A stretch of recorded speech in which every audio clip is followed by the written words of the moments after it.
అందరికీ నమస్కారం అమ్మ.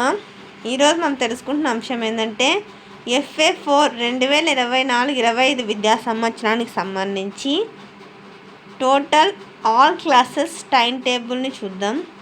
ఇంకా ఆలస్యం చేయకుండా వీడియోలోకి వెళ్ళే ముందు ఇంకా మన ఛానల్ సబ్స్క్రైబ్ చేసుకుని వాళ్ళు ఎవరంటే దయచేసి సబ్స్క్రైబ్ చేసుకొని లైక్ చేసి షేర్ చేసి మీ ఫ్రెండ్స్కు రిలేటివ్స్ అందరికీ సబ్స్క్రైబ్ చేసుకోమని చెప్పండి. నా ఛానల్ని సబ్స్క్రైబ్ చేసుకొని ప్రత్యక్షంగా పరోక్షంగా సపోర్ట్ చేస్తున్న వాళ్ళందరికీ పేరు పేరున ప్రత్యేకమైన హృదయపూర్వక ధన్యవాదములు. ఇంకా ఆలస్యం చేయకుండా వీడియోలోకి వెళ్ళిపోదాం. ముందుగా 1st to 5th క్లాస్ వీళ్ళకి వచ్చేసి మార్నింగే ఉంటాయి ఎగ్జామ్స్. ఒకటి మార్నింగ్ ఒకటి ఆఫ్టర్నూను. ఇక్కడ చూడండి మా 3వ తేదీ వచ్చేసి అంటే మార్చ్ 3వ తేదీ వొకేషనల్ ఎగ్జామ్ ఉంటుంది కాబట్టి తర్వాత మార్చ్ 4వ తేదీ తెలుగు ఫస్ట్ లాంగ్వేజ్ అంటే పొద్దున్నే 9:30 నుంచి 10:45 వరకు. అదే రోజు మధ్యాహ్నం మార్చ్ 4వ తేదీ మ్యాథ్స్ ఉంటుంది 1:15 నిమిషాల నుంచి 2:30 వరకు. తర్వాత మార్చ్ 5వ తేదీ ఇంగ్లీష్ ఎగ్జామ్ ఉంటుంది ఉదయం 9:30 నిమిషాల నుండి 10:45 వరకు.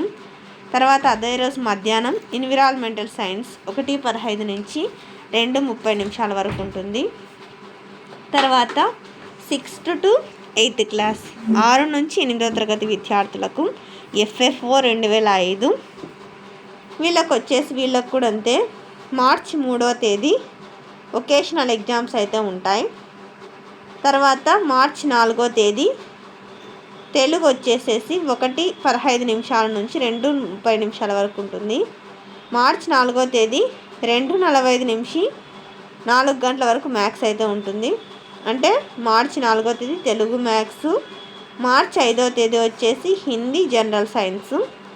ఇక్కడ 8th క్లాస్ వాళ్ళకి ఫిజిక్స్ బయాలజీ కలిపి ఒకటే రోజే ఉంటుంది, అర్థమవుతుందమ్మా.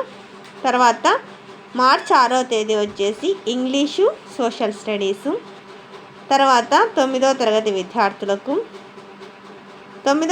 విద్యార్థులకు పరీక్షలు ఉదయం పూటనే ఉంటాయి. వీళ్ళకు కూడా అంతే 3వ తేదీ వొకేషనల్ ఎగ్జామ్ ఉంది. మార్చ్ 4వ తేదీ వచ్చేసి తెలుగు మ్యాథ్స్, మార్చ్ 5వ తేదీ వచ్చేసి హిందీ జనరల్ సైన్స్, మార్చ్ 6వ తేదీ వచ్చేసి ఇంగ్లీషు సోషల్ స్టడీసు.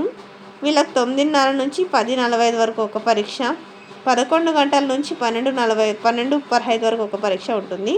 అందరికీ ధన్యవాదాలమ్మా. ఇంకా మన ఛానల్ సబ్స్క్రైబ్ చేసుకొని వాళ్ళు ఎవరైనా ఉంటే దయచేసి సబ్స్క్రైబ్ చేసుకొని లైక్ చేసి షేర్ చేసి మీ ఫ్రెండ్స్కు రిలేటివ్స్ అందరికీ సబ్స్క్రైబ్ చేసుకోమని చెప్పండి.